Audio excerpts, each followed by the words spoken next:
tiny timber joist can work perfectly for decades, then stop working because you cut it for a stair void.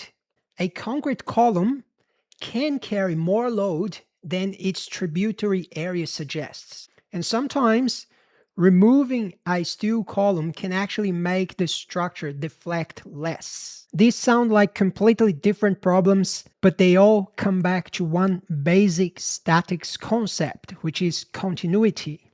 So in this video, we're going to look at 3 real-life engineering examples in steel, concrete, and timber to see how continuity changes the way a structure behaves and how you can use that understanding on real projects. So let's start with the simplest possible example. I've got 2 beams here. They're both carrying the same uniformly distributed load, but in this first case, they're 2 separate, simply supported beams. So whatever happens to this beam doesn't really affect this other one. Each span behaves on its own. But now let's make the member continuous over the middle support. The 2 spans now start interacting. So the basic idea is that we develop negative bending over the middle support. The reactions are going to change from the simply supported system. And of course, whatever it happens on this side, it's going to influence what happens on the other side.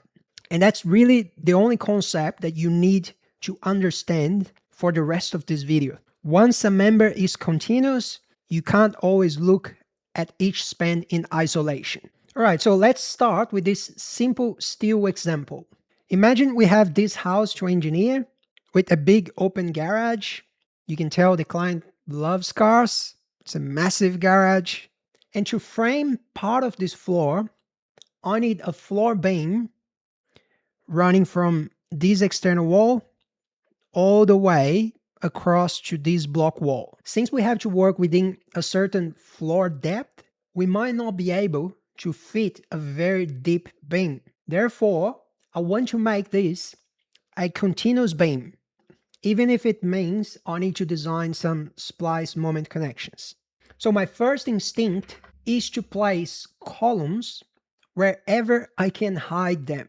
So I might put a column inside this wall.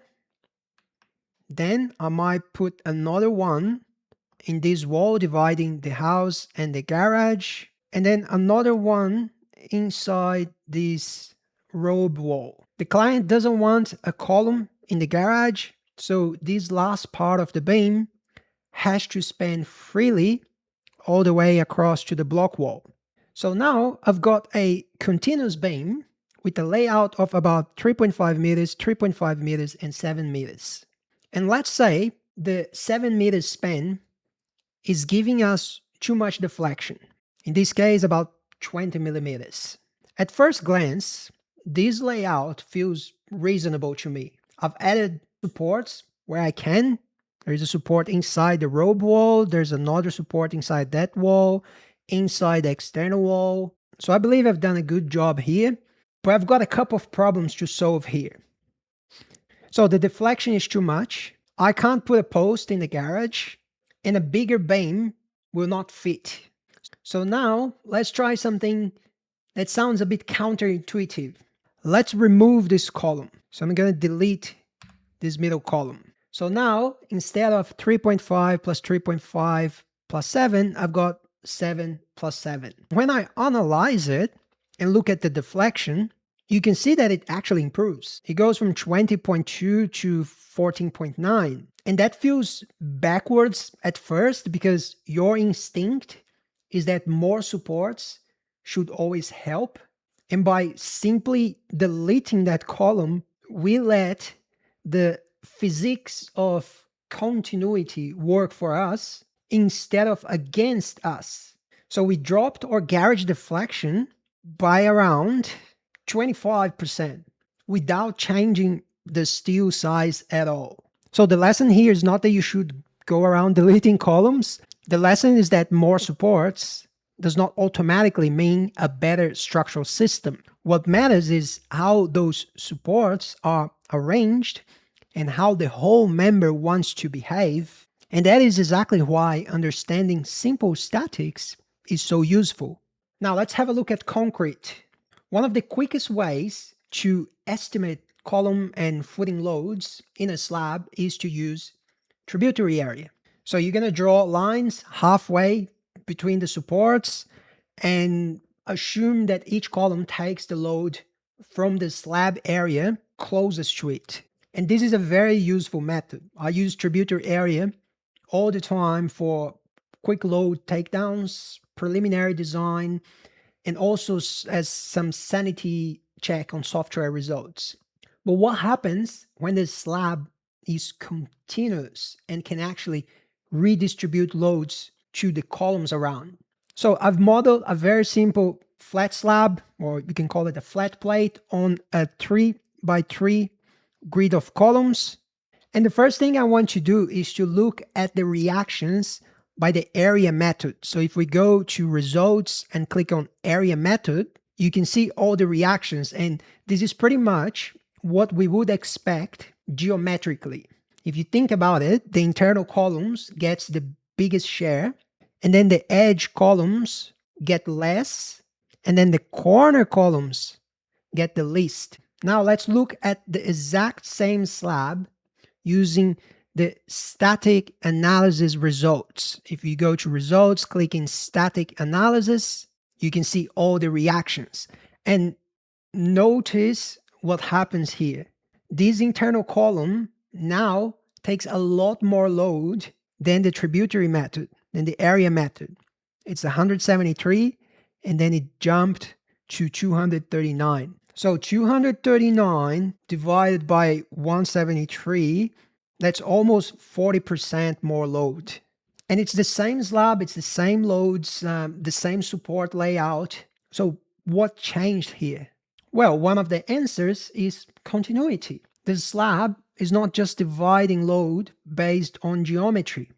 It's bending as one continuous plate, and you've got bending in two directions, and the loads are redistributed through the structure. Now, let me take the exact same floor and remove that continuity. So instead of one continuous slab, I've split it into 4 panels, 4 separate panels. And now that each panel behaves independently, let's check the reactions again. If we have a look at the area method, so this corner is 41 kilonewtons, this corner is 42, 44, 44. Now pay attention to these numbers here, and let's have a look at the static analysis reactions. That's 45, 45, 45, 45. So it went from 41, 42, and 45, 44 to 45 kilonewtons. Let's zoom in on this corner.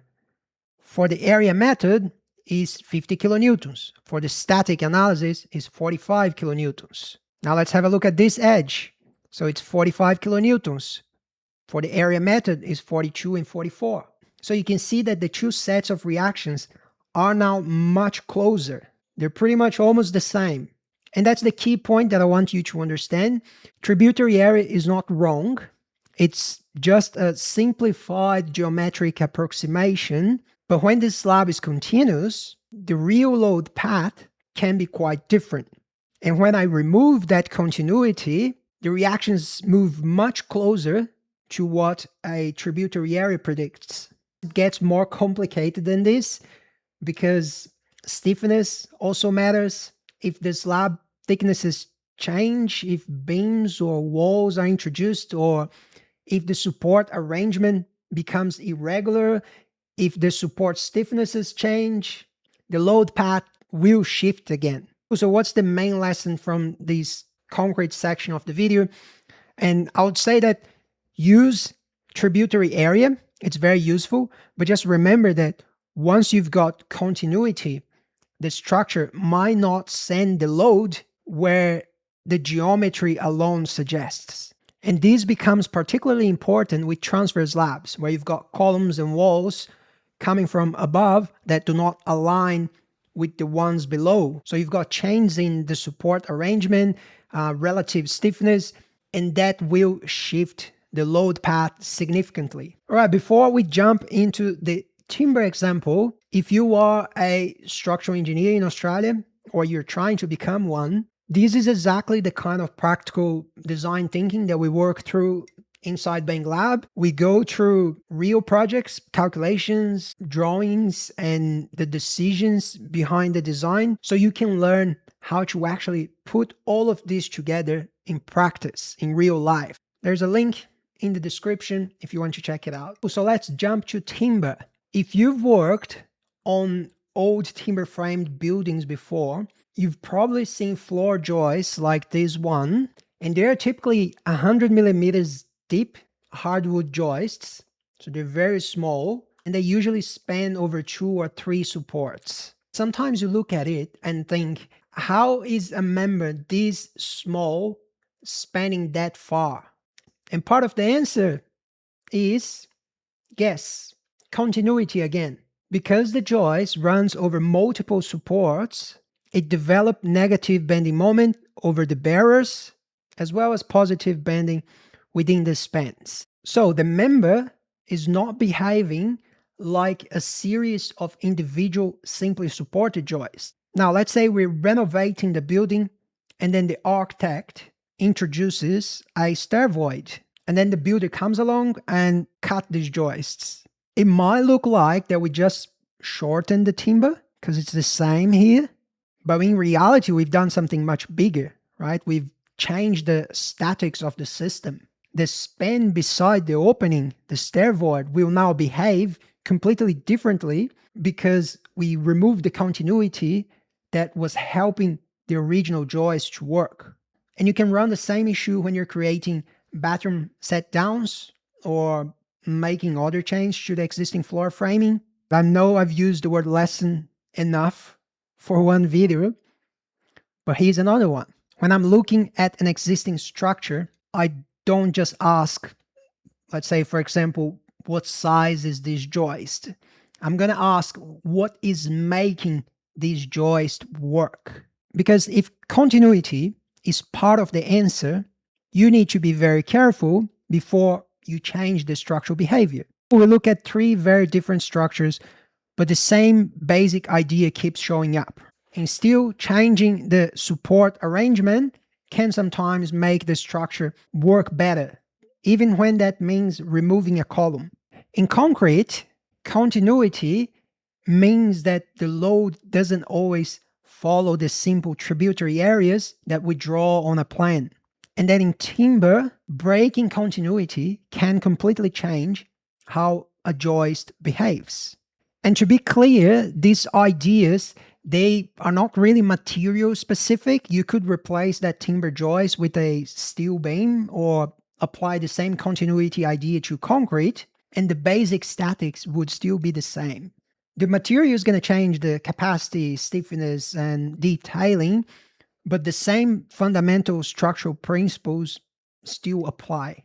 The goal of this video is for you to get a feel for what the structure is doing before you start calculating. So when you're looking at a new project, ask yourself, what is continuous? What happens if I break that continuity? And if I move or remove a support, what happens? How is the rest of the structure going to react? If you can start answering those questions before opening the software, you're already thinking more like a rock star structural engineer. You can also apply these same concepts to optimize your design by using cantilevers. And I talk about it in this video here. I'll see you there.